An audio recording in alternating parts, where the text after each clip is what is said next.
जब वैनली पीछे मुड़कर देखती है तो वहाँ सॉन्ग खड़ा होता है और हमारी वैनली थोड़ा एम्बैरेसिंग हो जाती है और दोनों वहीं खड़े होते हैं। काफ़ी ज़्यादा awkward सिचुएशन हो जाती है और दोनों एक दूसरे को ही देख रहे होते हैं। फिर हमें होटल के अंदर का सीन दिखाया जाता है जहाँ वो लोग होटल रूम के अंदर आ जाते हैं और वैनली अपना चश्मा पकड़ते हुए कहती है, तुम्हें कब वापस मिला? वो अपने हाथ में पकड़ा बॉक्स को टेबल पर रखता है, फिर कहता है कुछ मिनट पहले। तो वैनली सोचती है कि शायद उसने सुना ही नहीं है जो मैंने बात किया है। जिस पर वैनली कहती है कि क्या क्या तुमने कुछ खास सुना है? तब हमारा song acquired winning actor award में मूड एक्टिवेट करते हुए बड़े मासूमियत से कहता है, क्या सुना? वैनली काफ़ी एम्बेरस्ड हो जाती है, काफ़ी शाय होते हुए कहती है, जैंगजू और मैं किस बात पर लड़ रहे थे। जिस पर सॉन्ग एक्टिंग करते हुए सोचने लगता है, जिस पर वैनली का पूरा ध्यान सॉन्ग पर ही फोकस हो जाता है। वो उसे ही बस देखी जा रही होती है। तभी सॉन्ग उसका ग्लासेस को उतारते हुए कहता है, हाँ मैंने सुना है। ये कहते हुए वो उसके काफ़ी ज़्यादा करीब आ जाता है जिससे वो घबराकर उसे धकेल देती है और गिर रही होती है। तो वो सॉन्ग का हाथ को पकड़ लेती है जिससे सॉन्ग भी उसके ही साथ गिर रहा होता है और फिर हमें दिखाया जाता है कि दोनों ही गिर जाते हैं। सॉन्ग उसके ऊपर गिर जाता है और एक दूसरे को ही घूर घूर कर देखे जा रहे होते हैं। तभी वैनली कहती है, तुम सचमुच जेंटलमैन नहीं हो, है ना? इसे सुनकर वो पूरा ब्लैंक हो जाता है।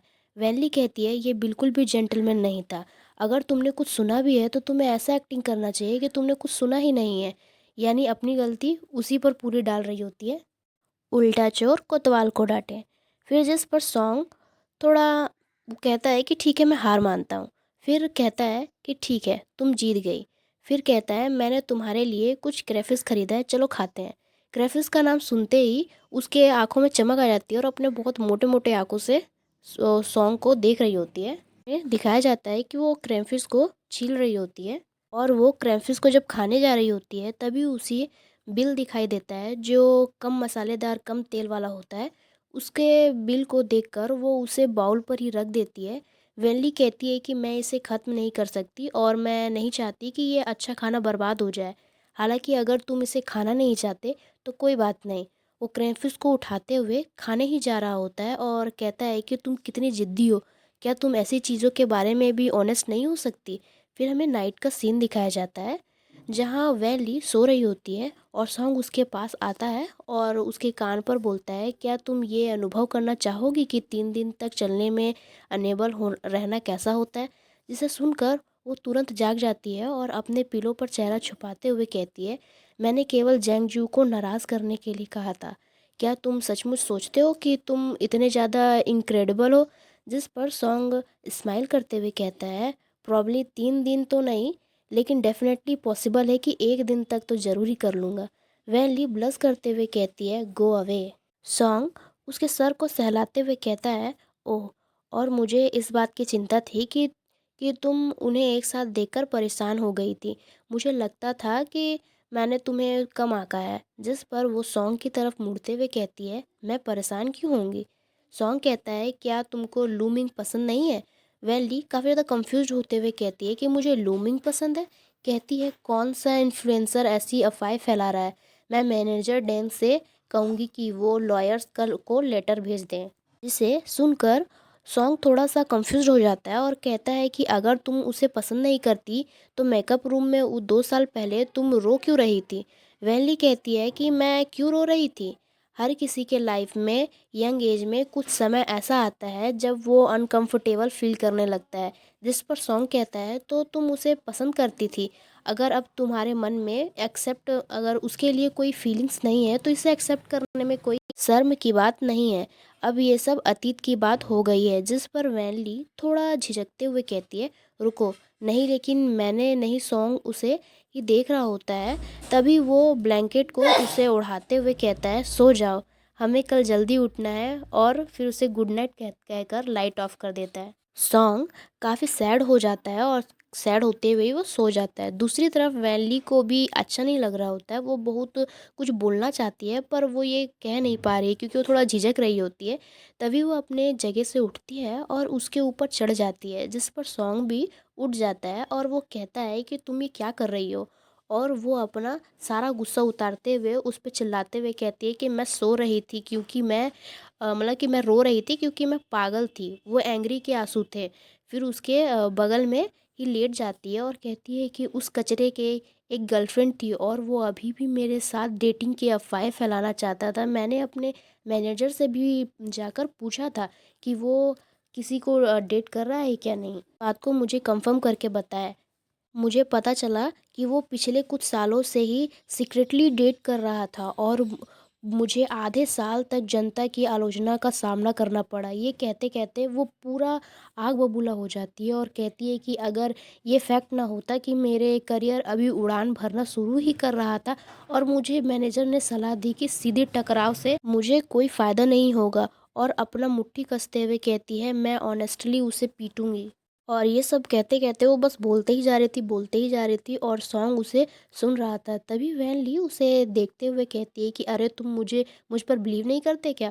सॉन्ग उसे करीब से आते हुए कहता है नो, जिससे वो थोड़ा ब्लश करने लगती है और बेड के नीचे धड़ाम से गिर जाती है। सॉन्ग यान बेड से तुरंत उठते हुए कहता है कि वैन ली, और वो थोड़ा पूरा बेड के नीचे ही गिरी हुई होती है और उसे देखकर सॉन्ग फ्रीज हो जाता है। फिर बार बार दूसरी तरफ सर घुमाकर स्माइल कर रहा होता है, जिससे वैली अपना को पकड़ते हुए सॉन्ग पर चिल्लाती है कि हंसना बंद करो।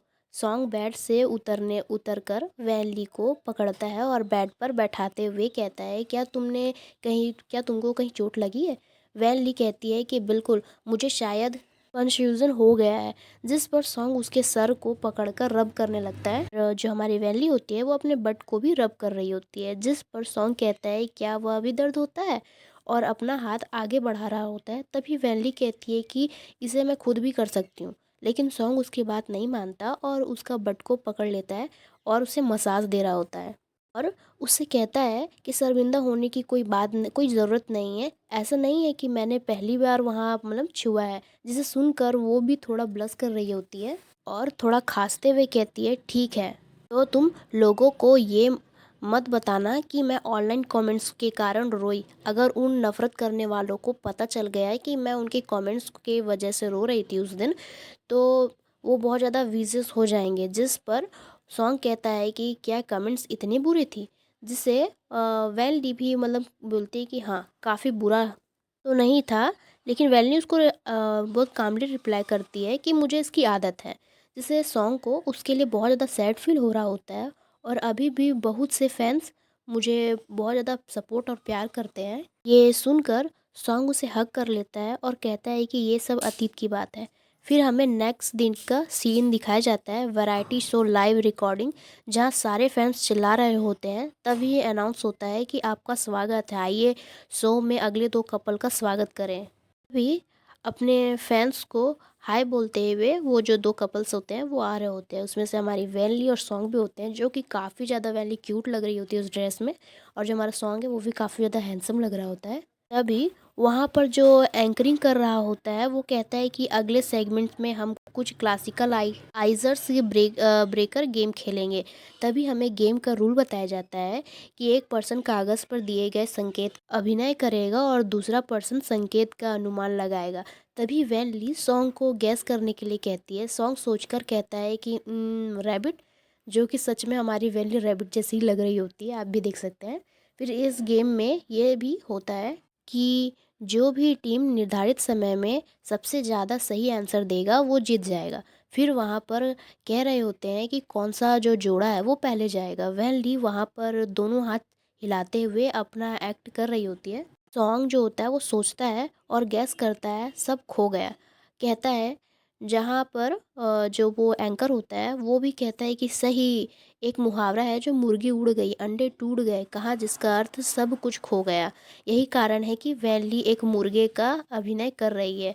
फिर पेज को पलटते हैं और वैनली उसको देखती है। सॉन्ग भी सोच रहा होता है कि जल्दी करना चाहूँगा, समय लगभग ख़त्म हो गया है। वैनली शाय होते हुए कहती है कि ये जो है वो संभव नहीं है, थोड़ा अगला, तो अपना हाथ हिलाते हुए उसको कहती है। और जो हमारे ऑडियंस है वो पूरा लवी डवी हो रहे होते हैं हमारे मेल लीड फीमेल लीड इसको देखकर, और चिल्लाते हुए कह रहे होते हैं कि नो स्किप नो स्किप। वैनली अपना हाथ क्रॉस करते हुए कहती है क्या मैं खेल रही हूँ कि तुम लोग खेल रहे हो? फिर ऑडियंस से आवाज़ आता है, मैं अंगूर खाना चाहती हूँ। तभी हमें दिखाया जाता है, और मैं पहले ही दिखा दूँ कि ये लाइन उन लोगों को ज़रूर पता होगा जो मेरे पिछले वीडियो को देख चुके होंगे। सो खैर आगे बढ़ते हैं।